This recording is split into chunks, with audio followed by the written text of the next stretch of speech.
Good evening, good evening, good evening. Welcome to QI. Tonight we're all fingers and thumbs, faces and feet and other physical features beginning with F. And to help us we have four familiar fizzogs. We have Joe Brand. Sarah O'Brien. Phil Gutekus. And Alan Davis.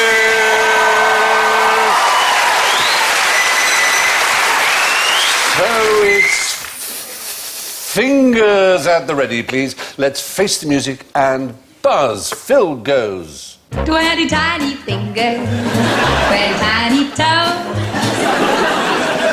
Dara goes. The good bones connected to the Oh, very good. Joe goes. It's a not so bad. It's a not so place. I'll shut up with your face. Oh, and Alan goes. This little pig said wee, wee, wee, all the way home.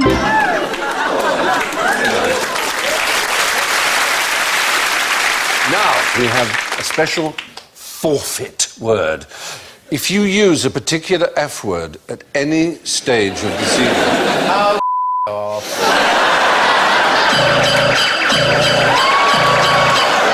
It was almost like a subtle double bluff that it couldn't possibly be that word. It was.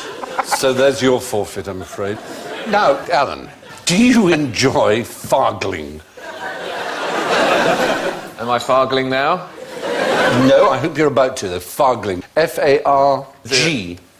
Is it a foreign word for saying amusing things? It's an American word that's sometimes used for a game that involves your hands and fingers. Oh, yeah, rock, paper, scissors. Yes! Paper, scissors, stone, or rock, paper, scissors. We're going to play it tonight because anytime any one of you gets a forfeit, you have a chance to go double or quits with paper, scissors, stone. But, Stephen, I can only get a forfeit if I say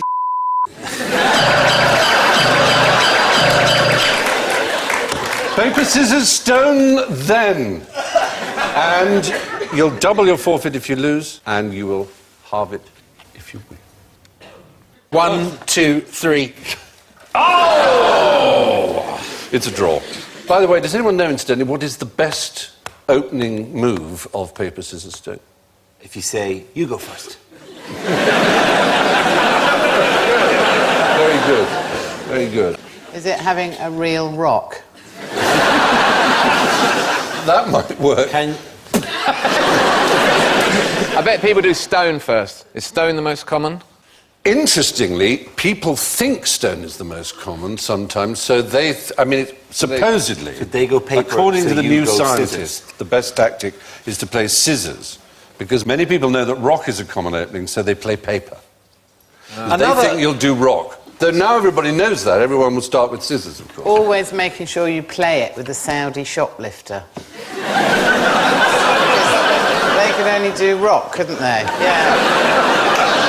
Yeah.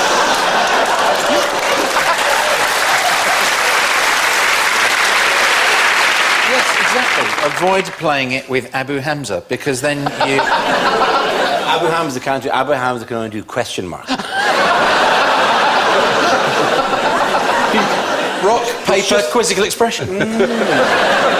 He can do question mark, corkscrew, and a thing for digging stones out of horses' hooves. He's not a Swiss Army cleric. OK, now, in India and Indonesia, they don't use paper, scissors and stone. They use animals. Do you know what animals Right, so they play elephant, Yes. cow, No. elephant, kestrel. Kestrel? Yeah. Does a kestrel carry off the elephant, or is the elephant eating the kestrel? Elephant covers kestrel. Kestrel eats ant. You've got two of them, amazingly. Ant, elephant, and dodo. Human. Human. Human. Elephant beats human. Right, OK, so that is the mime for elephant, OK? Right. There's human. Yep. There's ant. Yeah. But which Okay. beats which? Elephant beats human is one. Ant Human beats elephant. ant. Please tell me human beats ant.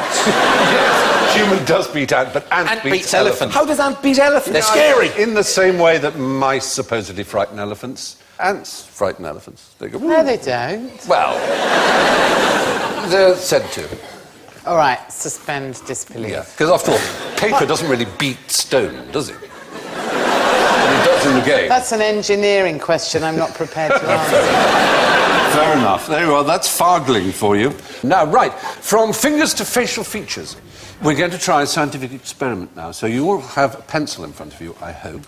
I'd like Phil and Dara to put the pencil between your teeth. Actually, if you would. That's it. Thank you. Okay. Tight between your teeth. Wouldn't you rather we had a ball gag, Steve? It all started innocently enough with pencils. They woke up in Dortmund 4 days later. Could you put your pencils in, holding them only with your lips, not your teeth? This reminds me of my husband. It's so No, different. he's got a pencil like that. Oh, is he? Well, now, you may not remove them until I say so. That's quite important. And my question is this. On the face of it, which is funnier, quack or moo? Quack. Quack. Quack. No, you can't think of that until I say. Because you've got a K in it. Yes is the right answer. You know this. You're professional comedians, most of you. Is this not like a bad move in a spoken word comedy show? I'm choosing my words very carefully here to essentially disable the 4 contestants. Could somebody please call social services? Any idea why a K is funny? It is related to the pencils in a strange sort of way. Because the shape of your face. Is the right answer to say a K, you have to smile. It's a smiley face. Absolutely. And people think that you're going to be funny. They did an experiment with people putting pencils in their mouth in the way you have, which makes you smile, in which... Not making me smile. Down it again. All right, 1, 2, 3. Okay. 1, 2, 3. Bang. Oh! So Someone do a rock. Take Do a rock? Do a rock? What's the rock? I can hardly do a kicker. I can do a kicker. Oh, paper. A rock cuff. You can take your pencils out of your mouth. No, I like it. I'm keeping it for the rest of the show. Very good. Still put a pencil in your mouth. Let's see how the rest of the series goes. Oh, very well. Read your bed now, Fry. According to psychologists, words containing the letter K are the funniest because they force you to smile. It's called facial feedback. What else can you tell us about a duck's quack? Is there anything interesting about a duck's quack? It has no echo.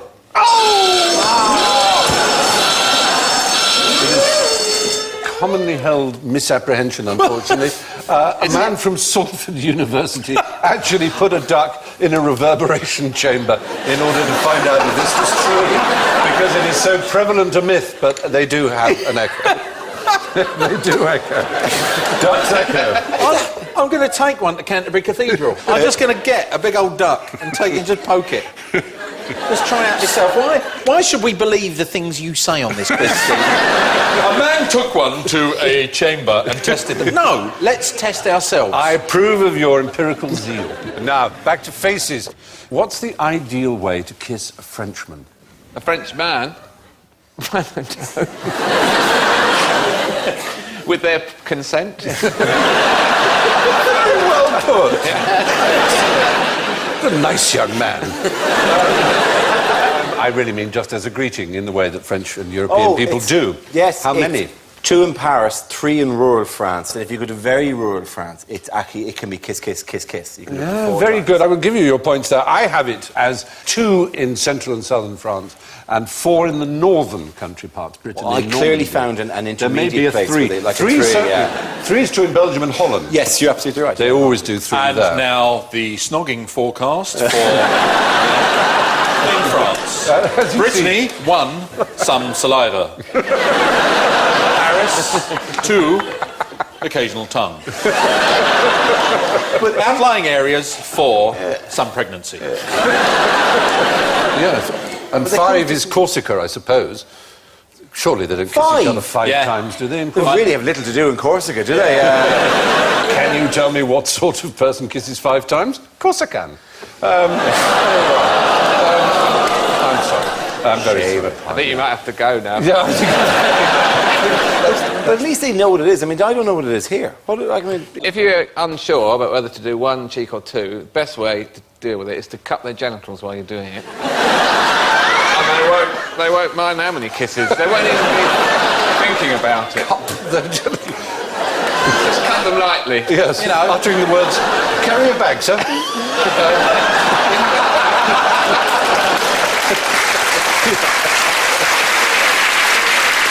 In America, it's strictly 1 cheek. They're very baffled by Europeans doing any more than 1. And it's just a minefield. You bump noses, you bump glasses, because you go to the wrong side. You go to the right first or the left. Apparently in Spain, it has to be the right cheek first. However many times. Really? Yes. So what happens if you go for the left first? There'll be a disgrace upon your family. In 1819, a German travel guide to London said the kiss of friendship between men is strictly avoided in Britain, as inclining towards the sin regarded in England as more abominable than any other. Yeah. Queue barging, presumably. That or sodomy.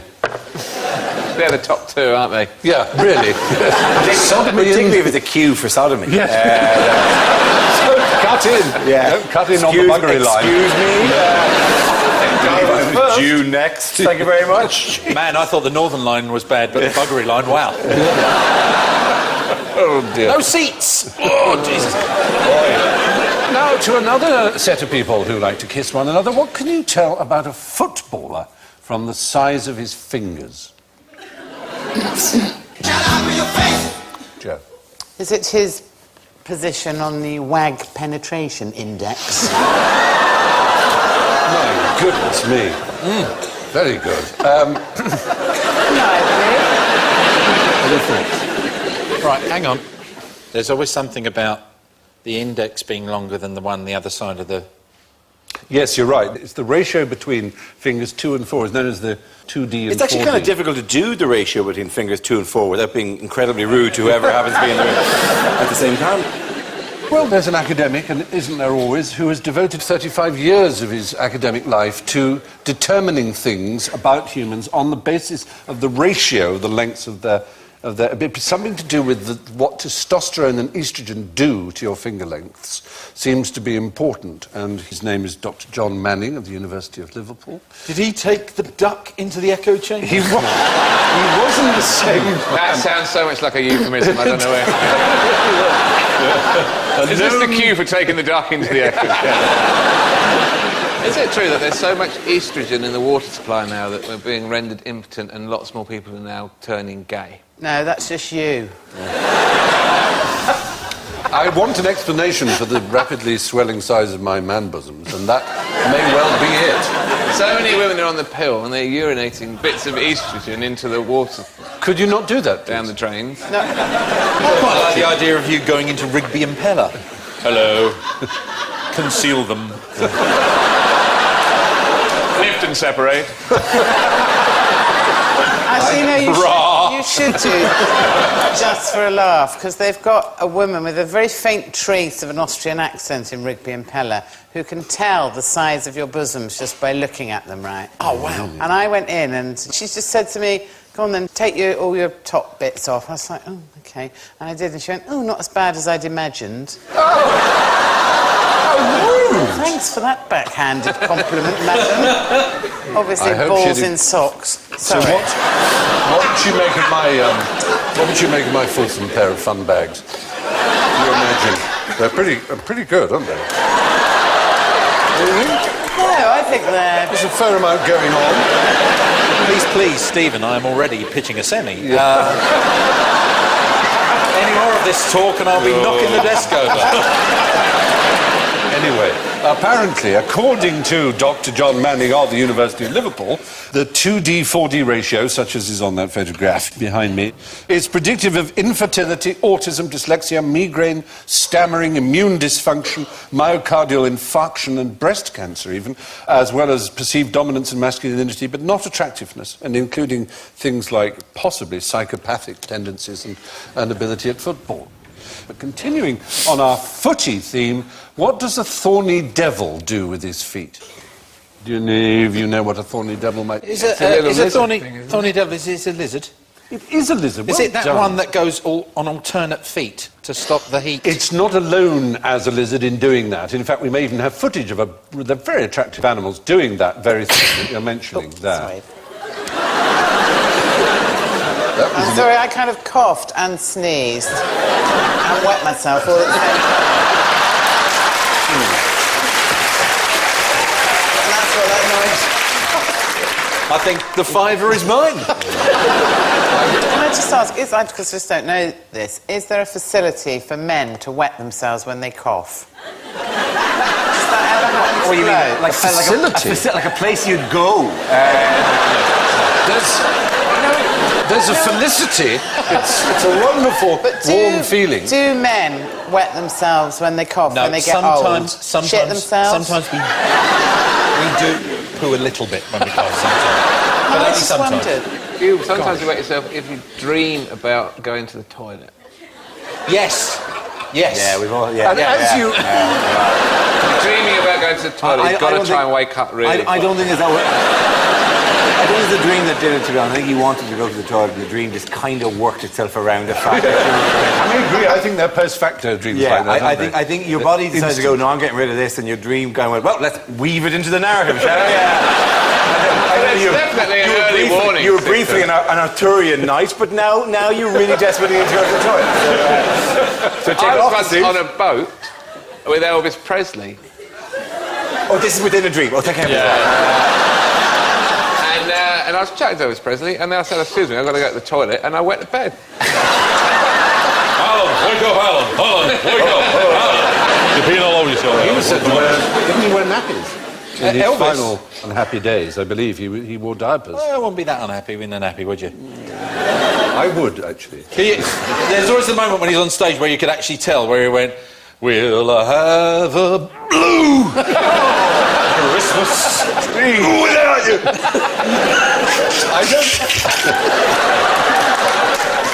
Since my baby left me, did found a new plastic. I don't know the answer. All I do know is, as you age, you tend to wear pale trousers less and less, so that you don't reveal the dot of shame. One thing, though, here's an interesting fact from, I know some urologists by marriage. There is a thing, when you go and, if you tinkle at night, I'm not sure if it's a forfeit if I said any more harshly than that, there is a bit of the urethra which actually curves down before it goes back. So some of your little business will get caught there, and that's why you go to the toilet at night and you go, oh bugger, and then you turn around and go back in again. A lot of people do that and they go back in again to have a little bit more, and it's because it's been expelled by the bladder but caught in a little U shape within you. So what you're supposed to do is reach in and just give yourself a bit of a hoi! The noise is optional. Where are you hoying? You're hoying. Go all the way down and around the perineum. down around the back, but not too far. Then you're hoiking the wrong thing. And 2 days after that dinner party, Dara's mates are going, "Not going to believe what I told him to do." Anyway, it's an Antipodean, rather beautiful. Look Hello. at that. Isn't he wonderful? These do something unique. Well, yeah, they can take in water in any part of their body from their feet if they stand in a puddle. But what's impressive is that the water doesn't just get absorbed through the skin and go into their system. It goes through grooves and capillaries. It's drawn up by capillary action all the way to the corners of their mouth and into the mouth. So they actually drink water from anywhere, and every part of their body has this system They of just grooves. put their hand in a pint. A thorny devil is an Australian lizard that can drink through its feet and indeed any other part of its body. Now, how could I tell that Alan is a criminal just by looking at him? 20 tiny fingers. merry criminal. Yeah. He's wearing your shirt. That would be one way. Well, let's imagine he's naked. Well, no, all right, not naked, but let's imagine it's nothing to do with clothing. Is it the shifty little eyes, pointy nose, and general sort of little pug face? Interesting.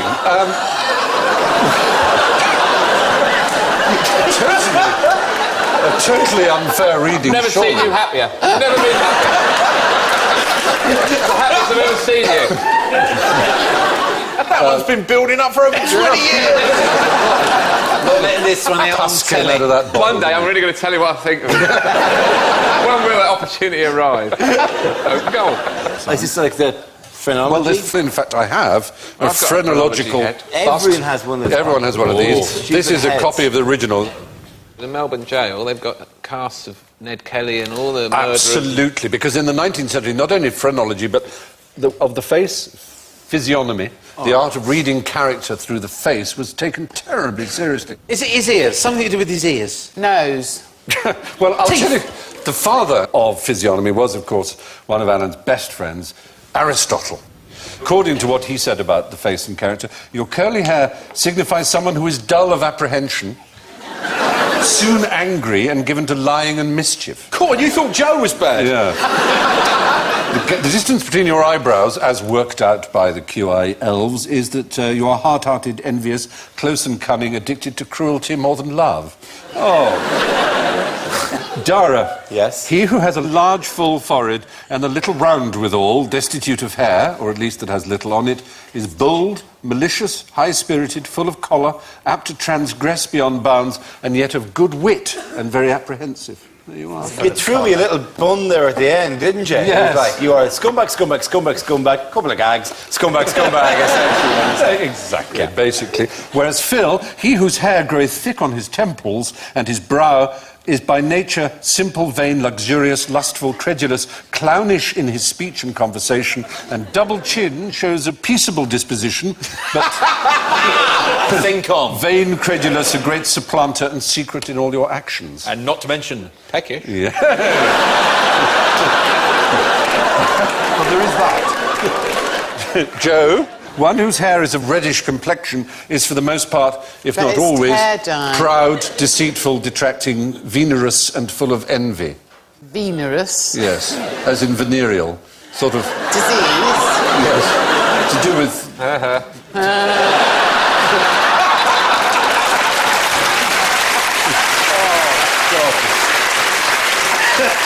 Anyway, there we are. That's one of the pseudosciences. Of course, phrenology is the other. This is Lorenzo Fowler's head. It covers all these supposed emotional and various other cognitive things, and you're supposed to feel for bumps in people.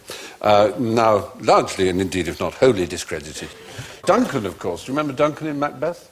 Tell me, do. There's no art to find the mind's construction in the face. So even then, Shakespeare knew it was nonsense. A huge If only silence Shakespeare fell. had said something about the duck's echo. Could have saved everybody a lot of time. You still have one trip to the chamber. Stop, Horatio, take yon duck into the cathedral and there make it sound off. She quacked. Well, yes. Does the reply come back from Brother Warlove? She quacketh not. That would be duff. That would be duff, not dust. It does annoy me when they get that wrong.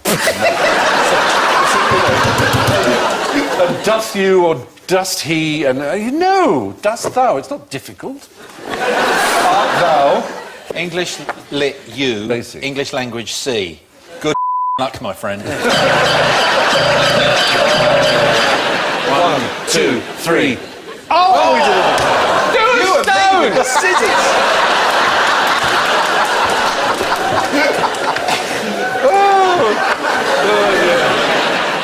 Now, how would you describe the famous Thatcher effect?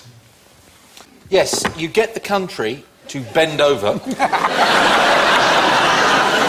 and you give it one until its eyes water. It was great, actually, when she became Lady Thatcher, because then she sounded like a device for removing pubic hair, didn't she? And you couldn't take her seriously after that, could you? It's true! Absolutely. The Brazilian Lady Straggly Thatcher. pubic hairs with the Lady Thatcher, you know. We need a Margaret Thatcher. It wouldn't be. Here is the Thatcher effect. Do you now know what it is? Oh, I know that if she's right way up, she's too frightening, so we have to put her that way.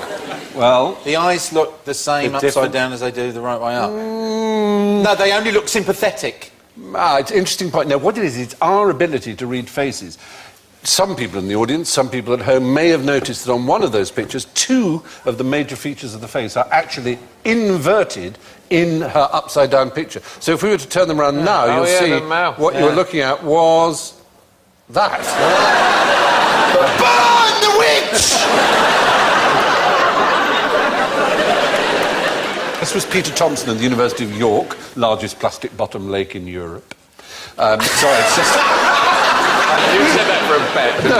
I knew someone who I'll be able to get it in. I knew someone who went to University of York, and every time he said he was there, he couldn't help giving this fact. He didn't know that he told everybody this entirely banal, hopelessly uninteresting fact. And so I can't help hearing the phrase University of York without going, largest plastic bottom lake in Europe.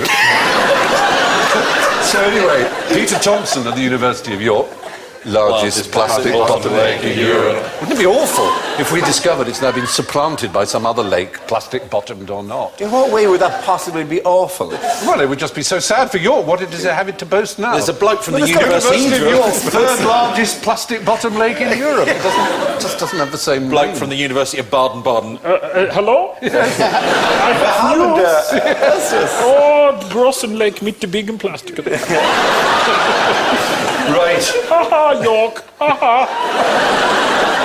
So there we are. That's the Thatcher effect. We can only do it when the face is the right side up. He discovered that when it's the right side up, we'd instantly see which items are upside down, but when it's then turned upside down itself... I'm racking my brain trying to think of any kind of application, short of you're in the middle of a Soissons neuf and you turn and go, well, how is that? Oh, God, you're hideous. Jesus.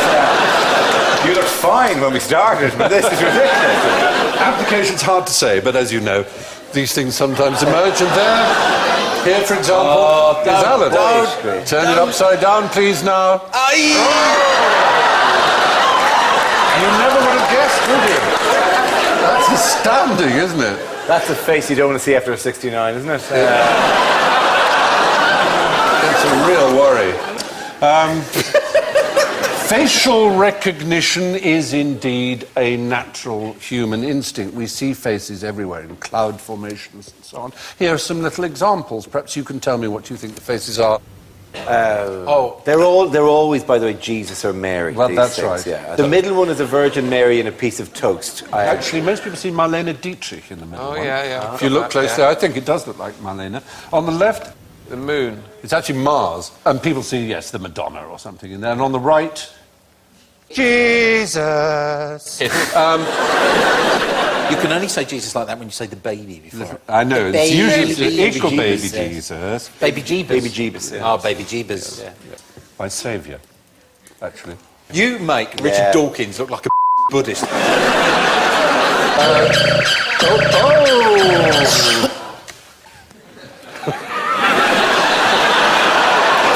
One, two, three.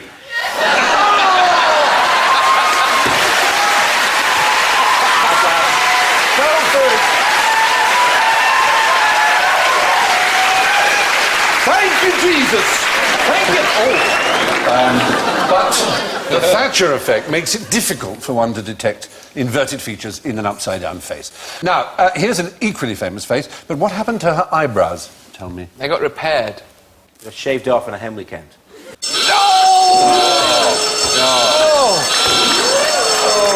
No, actually, I'm going to give you the points there, young Ellen. Yeah. The fact is, when the painting was painted in the early part of the 16th century, Leonardo painted a full set of eyebrows and eyelashes, and indeed Vasari, the great art critic and biographer of the Quinquecento artists, he said that they were particularly fine. He actually raved about the way the eyebrows were painted. But successive restorations had them worn off. They're now visible in X-ray, so it's provable that they were there. So when I go to the Louvre Yes. to see the great work, I'm not getting my full money's worth. Is that It's behind glass. Could you not, paint onto the glass, just like a Groucho Marx set of eyebrows that you could, Which was done in terms of a moustache and beard by Marcel Duchamp did that famous little moustache, and it had a weird nickname. You have to speak French for this, but it was called L-H-O-O-Q, which, if you say it in French, means she's got a hot ass. L-H-O-O-Q. She's hot at the arse. L-H-O-O-Q. 90% of all the people who go to the Louvre Museum in Paris go straight to see the Mona Lisa, spend 3 minutes or less looking at it, and then leave the museum. There's so much better stuff by Yeah, in it's the very corridor leading up to disappointing. it. There's One some painting. amazing shit in there. Do you know why Get me, I'm like Brian Sewell. The University of Amsterdam used emotion recognition software to analyse the famous enigmatic smile. Or it showed... looked at her. Yeah. Exactly. Emotion recognition software. I don't know, my money's on board. What do you reckon? It shows that the subject was 83% happy, 9% disgusted, 6% fearful and 2% angry. She was less than 1% neutral and not even 1% surprised. Sounds like a breakdown of the audience. Yes! Now, at exactly the same time that Leonardo was discharging his commission to make the beautiful Mona Lisa, Michelangelo Buonarroti was putting the finishing touches to perhaps his most famous work, perhaps the most famous iconic statue there ever was, the David, of course. There it is, well, 3 of them. And the David is a representation of... David who slingshot Goliath. King David, who slew the champion of the Philistines, Goliath, exactly. What use did he have 200 foreskins? Shut up with your face! Yes, my dear. Who cares? It's a feminist dream. He didn't make his slingshot out of it, did he? Oh, no, he didn't. He deep fried them and invented hula hoops.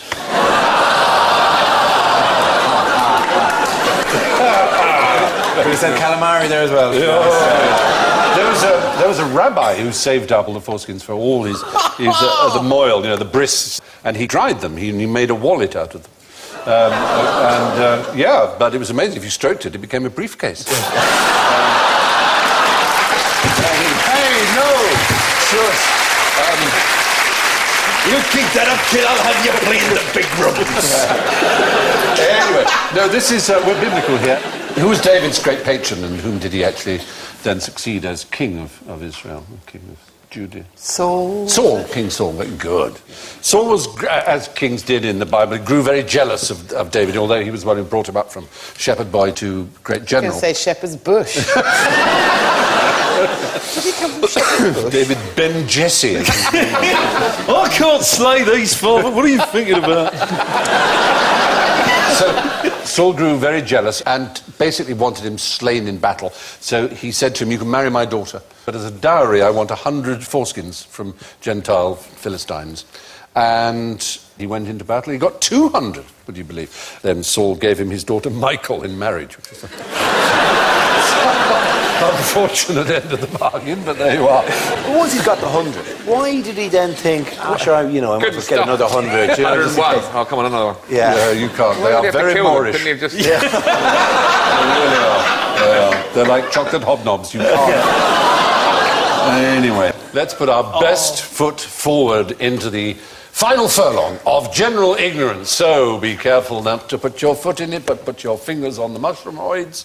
And where would you find the world's largest organ? Wee, wee, wee! Yes. in a cathedral somewhere like St. Peter's in Rome, maybe, or somewhere, or Seville, or some huge cathedral. That's a good answer, but not the sort of correct organ? one. No, not that right. sort of- A blue whale.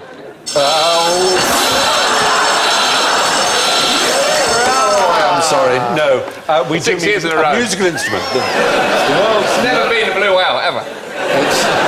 It's the world's largest musical instrument. Rick Wakeman's house. Is a musical instrument. Is it a Really university? big one. No, it's inside a natural phenomenon, and it's been turned into an organ. Caves, some sort Yes, of cave. in caves, Full and of this ducks man, quacking. a man with the ridiculous name of Leland W. Sprinkle, who American, he has to be American. yes, has made these felted hammers that strike the stalactites in the cave, and they are tuned and very, very precise. Stephen, if you'd asked us where the world's biggest xylophone was, then I might have been able to help you. Strictly an organ. No, you are. I would agree that anything percussive of that kind is a kind of xylophone, though it couldn't really technically be a xylophone because xylos is the Greek for wood, and it's not wood, is it? Oh, right. So, the largest organ in the world can be found deep in the Luray caverns in Virginia. Now, what can you tell about a man from the size of his feet? Size of his shoes.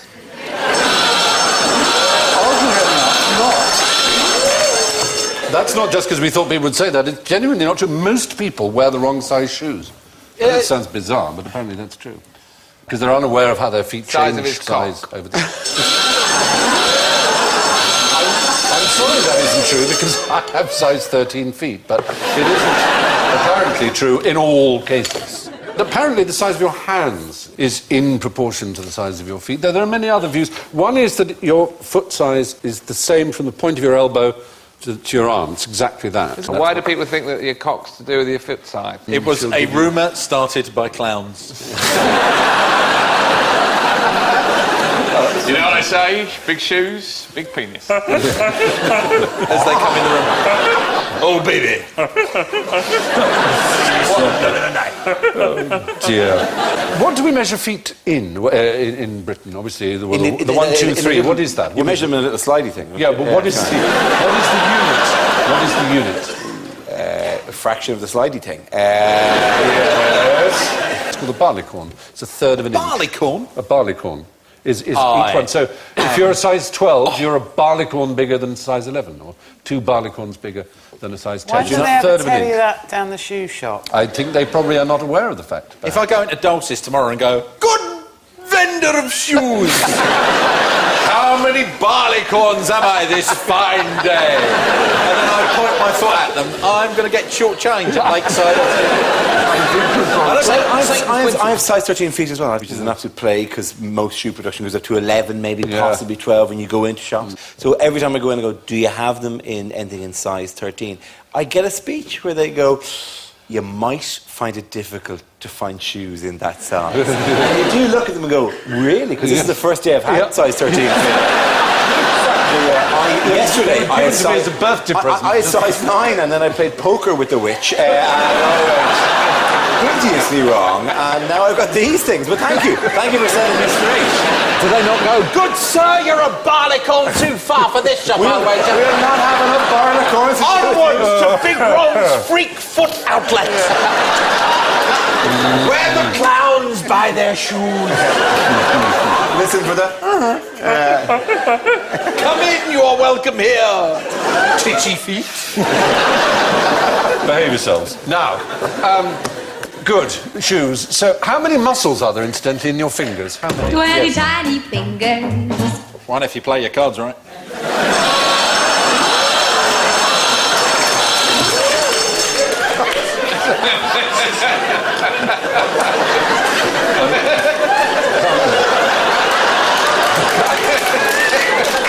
I cannot look at you. Oh, this is dreadful, boy. I'm not going to pay any attention to you I'll put the pencil in.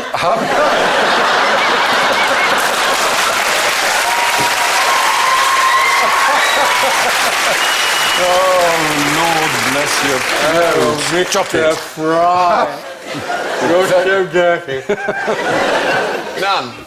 None is the right answer, thank you. There are no muscles in your fingers. Only tendons. The muscles are in the hand and in the forearm that control your fingers. In fact, a way of showing, if you do a sort of spidery thing and then pull in your middle finger like that, do that. All right? Now lift your thumb, tap it up, tap it, tap your little finger, tap your index finger, now tap your ring finger. You can't move it at all. Like all the fingers, it has no muscle. All it is but it has a shared tendon with the middle finger, so it can't even move at all. That hurt there. Yeah, it's weird, isn't it? There you have a picture of the musculature of the hand and arm, and you can see there are no muscles there in the fingers. And lastly now, which is easier, smiling or frowning? Oh, smiling uses less muscles than frowning. not. Oh, dear, no. In fact, exactly way the around. opposite is true. It's the kind of thing people say in a banal manner to shopkeepers. You know, you less muscle to smile than to frown. I'm glad that's In not fact, true, because it's that's not really true. the most annoying thing that anyone's Isn't ever it? said. Exactly. In fact, Costs nothing. you use 12 muscles. 12 muscles to smile and only 11 to frown, How about this? as it happens. Both at once. This is an enormous number of... Really difficult. Oh, Yeah. you look like that photo of yourself earlier. I'm using 23 muscles. Still 23.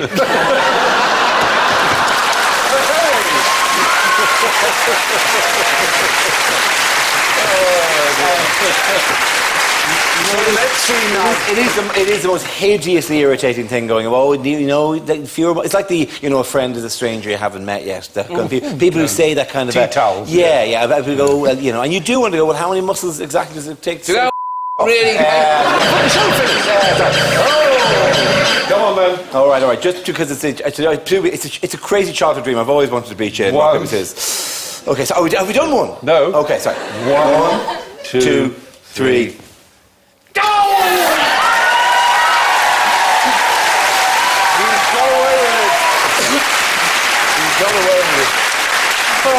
Well, no. I don't like it when you're standing, you might be thinking about something, you might be a bit pensive, you might be lost, and someone you don't know just comes and goes, cheer up. Oh, I know. Cheer up.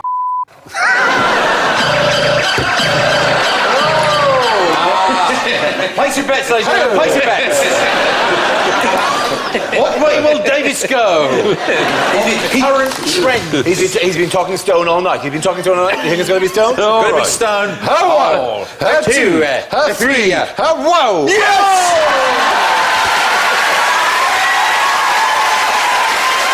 Comprehensively. Let's see if these reversals of Cheer your up. forfeits have had any effect. So, who will be smiling when the scores are revealed? Let's have a look at them. In first place, with minus 24. It's Phil Jupiter's.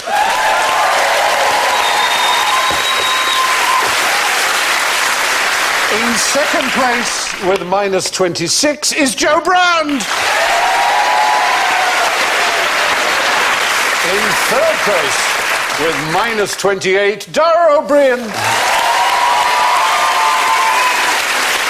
Which means the scissors crushed by the stone tonight with minus 42, Aaron Davis.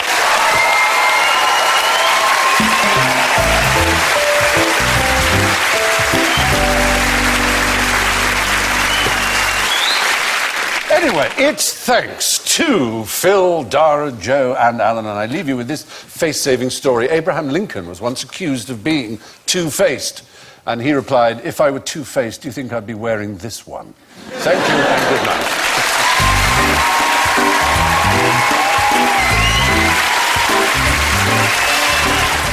Next on BBC Two, a killer farce from the canon of Woody Allen. Scarlett Johansson and Hugh Jackman star in Scoop.